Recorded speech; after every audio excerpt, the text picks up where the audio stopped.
Hey guys, welcome back to MJ Builds. So today I have another Medieval Village update tour for you. But this is kind of a final hurrah for the Medieval Village because after building this for a while and doing the same styles over and over and all the foliage and everywhere has to be filled up, we're just not that enthusiastic about it as we were towards the beginning. But don't worry, we still have a lot of fun medieval, maybe not medieval, but just a bunch of fun videos coming out soon. Anyway, let's get into the tour. So starting over here, we have the inn, and this is newly furnished. I did this one just the other day, and I really love how it turned out. So in here, there's 2 bedrooms, and we'll take the roof off for a better look. But there's 2 bedrooms, and they kind of look a little similar, but I just wanted to keep it simple. And then downstairs we have the little receptionist area, and then food and drinks. Let's put the roof back on there.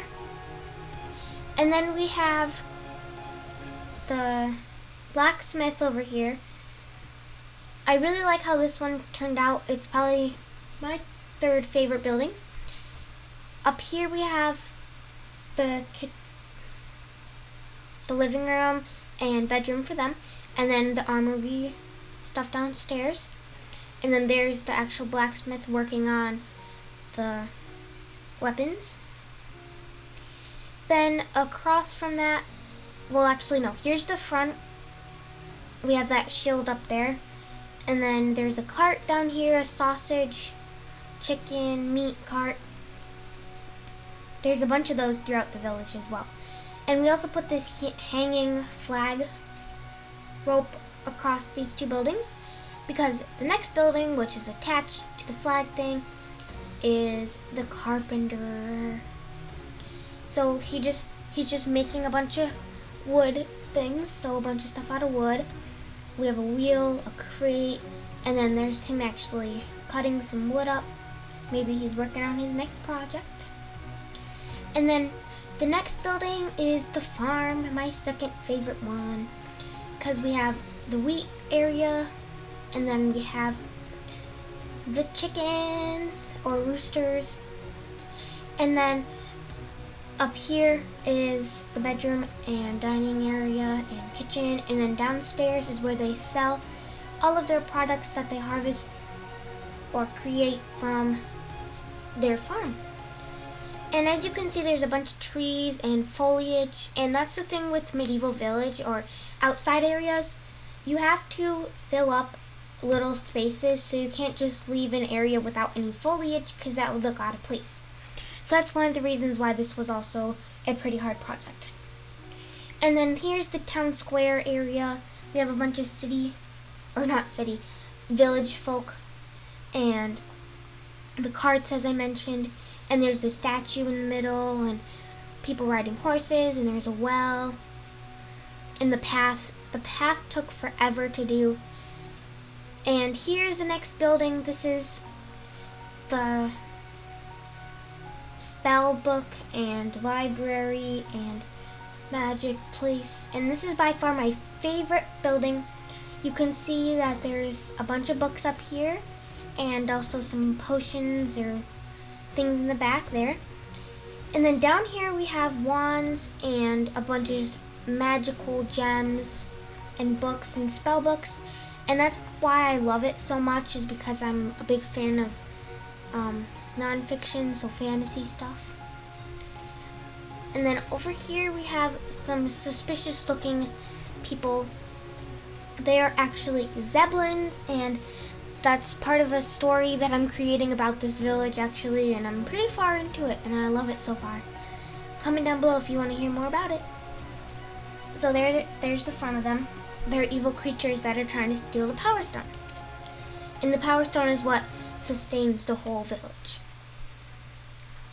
So here is the next part of it, which is this building, and it's a watermill, and obviously we have moving parts, so we tried motors, and it looks pretty good for our first time doing motor stuff. We're not the best at it, but it's pretty good for a first try. And then over here is the bridge with a guy and his horse delivering some cabbage and a guy fishing. And then we also have the castle behind it, the curtain wall there as well. We already did a full video on the curtain wall as well. And then back here is the castle with the turrets and the castle colors up on the turrets, the red and the black. And then in there we have the king and the queen, and then horses. And obviously, as you can tell, that we did not finish it. And that is because we ran out of gray bricks. There was so many gray bricks going into this MOC, and we ran out of it. So we might do another castle in the future. So here's what the Power Stone looks like. It's not that huge or creative. It's just a simple little gem, but it's very important. So that's pretty much it for the whole village. So we might be taking a little bit of a break from doing full table layout like this, like we've done for the past few things like the city and this village, obviously. But here we also have people walking around, like the soldiers and stuff marching. And then, of course, more people, folk down there, and the carts, and the jester up towards the front. And then you can see the sides of the buildings. They're all pretty much Tudor-style houses. So it's supposed to look like brick on the bottom, and then on the top is a more colorful house with stripy looking. And then there's some bushes and trees. Trees took a while because they're very fragile. And then there's piggies up there on the road as well. And then there's just a full look of it. And I really love how this village is going. But like I said, this is the final video that you'll see about this village.